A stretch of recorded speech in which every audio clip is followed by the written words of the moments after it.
அமைச்சர் சரத்குமாரை சுற்றி எழுந்துள்ள போதைப்பொருள் பயன்படுத்தியதாக கூறப்படும் குற்றச்சாட்டு தற்போது தமிழக அரசியலில் பெரும் விவாதத்தை ஏற்படுத்தியுள்ளது.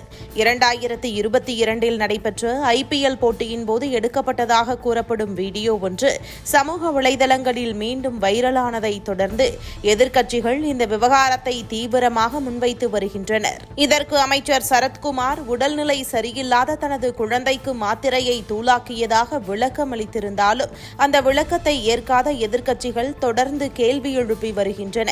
இந்த நிலையில் முதல்வர் விஜய் உத்தரவின் பேரில் கட்சித் தலைமை அமைச்சர் சரத்குமாரிடம் விளக்கம் கேட்டு உள்கட்சி விசாரணை நடத்தி வருவதாக வெளியாகியிருக்கும் தகவல் அரசியலில் முக்கியத்துவம் பெற்றுள்ளது.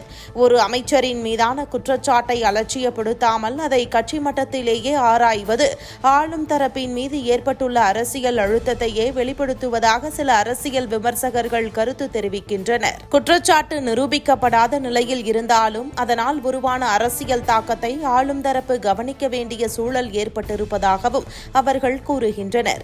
வரவிருக்கும் இடைத்தேர்தல்களை முன்னிட்டு இந்த சர்ச்சை அரசியல் ரீதியாக தாக்கத்தை ஏற்படுத்தக்கூடும் என்றும் சில அரசியல் ஆய்வாளர்கள் மதிப்பிடுகின்றனர். கடந்த சில மாதங்களாக அரசின் செயல்பாடுகள் குறித்து பல்வேறு விமர்சனங்கள் முன்வைக்கப்பட்டு வரும் நிலையில் அமைச்சர் சரத்குமாரை சுற்றிய இந்த விவகாரமும் எதிர்க்கட்சிகளுக்கு கூடுதல் பிரச்சார ஆயுதமாக மாறியுள்ளது என அவர்கள் கருதுகின்றனர். அதே நேரத்தில் இதன் உண்மையான தேர்தல் தாக்கம் வாக்காளர்களின் முடிவை பொறுத்தே அமையும் என்பதையும் அவர்கள் சுட்டிக்காட்டுகின்றனர்.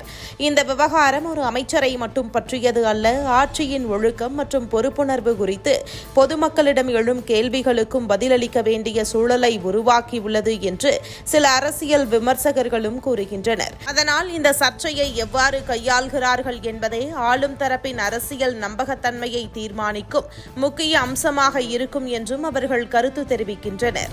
மேலும் அமைச்சர் சரத்குமாரின் விவகாரத்துடன் சேர்த்து ஆட்சியில் உள்ள மேலும் சில அமைச்சர்களின் செயல்பாடுகள் குறித்தும் தலைமை ஆய்வு செய்து வருவதாக அரசியல் வட்டாரங்களில் பேசப்பட்டு வருகிறது.